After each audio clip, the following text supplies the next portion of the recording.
तो देखिए कितनी सुंदर बात वशिष्ठ ने बताई कि आप अगर ये चाहे कि हमारा कल्याण हो तो आप गौशाले बनवाइए राज्य में, अच्छा। स्वयं गौ सेवा कीजिए और गोपालन में, गौ सेवा में आपका कल्याण हो जाएगा। राजा ने वहाँ से आने के बाद जैसा दिशा निर्देश मिला, राज्य में गौशालाएँ बनवाई, गोपालन करवाया, स्वयं गो पालन में जुटा और गाय की पूजा अर्चना वंदना की और गाय की कृपा से उनको पुत्र रत्न की प्राप्ति हुई। बोलो नारायण भगवान की जय। अब देखिए पुत्र रत्न की प्राप्ति तो हुई, परंतु वो पुत्र जब कालांतर में काफ़ी समय मिला तो बड़ा दुलारा, बड़ा लाड प्यार उसका दिखाया गया। अब उसकी गलतियों पर किसी ने ध्यान नहीं दिया, तो वो बिना स्नान किए बिस्तर पे ही वो नाश्ता पानी भोजन तक करने लगा। अच्छा।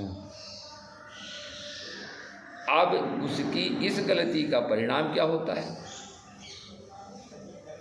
कि वो बालक रुग्ण हुआ, बीमार हुआ।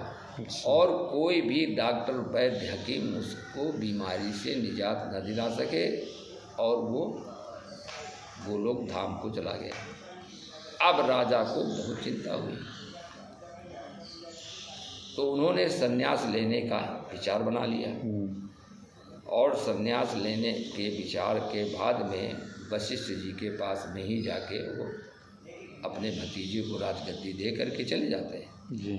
और वशिष्ठ जी उनको जब बहुत उदास देखते हैं तो फिर पूछते हैं कारण। तो कारण पूछने पर उन्होंने बताया कि मेरे बच्चे की अकाल मृत्यु क्यों हुई। तब वशिष्ठ ने दिव्य दृष्टि से देखा कि अकाल मृत्यु क्यों हुई, तो उसका कारण ये था कि वो बिस्तर पे जो बिना स्नान किए या बिना संस्कारित तो वो बिस्तर पे भोजन करता था।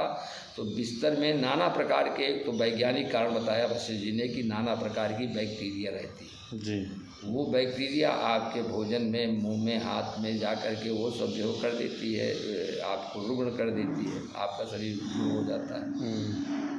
तो जब इतना बड़ा नुकसान हुआ कि राजा का पुत्र मर गया और उन्होंने संन्यास ले लिया, तो क्या आज ये बात लागू नहीं होती है चरित्र में कि हमको बिस्तर पर भोजन नहीं करना चाहिए? सत्य बात नहीं करना चाहिए, क्योंकि बिस्तर रोज़ धुलता नहीं है। सही बात है। बैक्टीरिया होना स्वाभाविक है। रात में आपकी कार्बन डाइऑक्साइड और बाहर की हवा से तब पहुँचती है। और दूसरा वो जो हमारे यहाँ की सनातनी व्यवस्था है उसमें पहले क्या होता था कि ज़मीन के ऊपर एक लकड़ी का पटरा रखा जाता था, पाटा शब्द उसको कहते थे, उस पर थाली रखी जाती थी और आप जो है पाटा पे, चौकी पे बैठ करके भोजन करते थे और पहले भगवान का भोग गोग्रास आदि लगाया करते थे और महान पवित्रता के साथ में अन्नपूर्णे सदापूर्णे शंकर प्राण वल्लभे ज्ञान वैरागी दाने।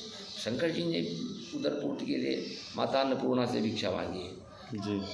और इतना शरीर को स्वस्थ, बल बुद्धि वीरवर्धक सब भोजन जो है उसको उससे लिया जाता था जिससे जीवन जो है आगे सतायु रहता था जी।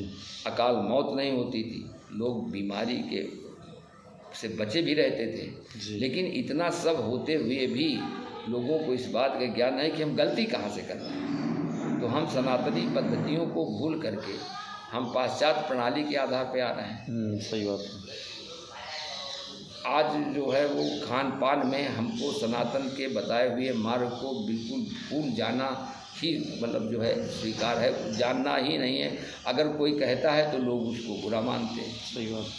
कोई मानने को तैयार नहीं। तो इन सामाजिक कुरीतियों को, बुराइयों को दूर करने के लिए आगे कौन आएगा? अगर युवा पीढ़ी इससे जागरूक नहीं होगी तो आगे आने वालों को कौन बताएगा कि भोजन बिस्तर पे नहीं करना चाहिए, उससे यह नुकसान है। सत्य बात है। आज अब वो कितना कष्ट हुआ होगा जिसका इकलौता पुत्र वृद्धावस्था में प्राप्त हो और युवा होने पर वो ख़त्म हो जाए और बाप के कंधे पर बेटे की अर्थी बड़ी दुखदाई होती है। सत्य बात है।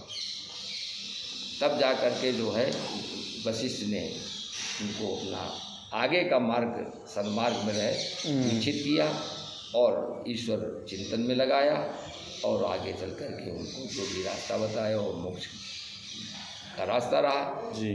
पर हमारे को इससे क्या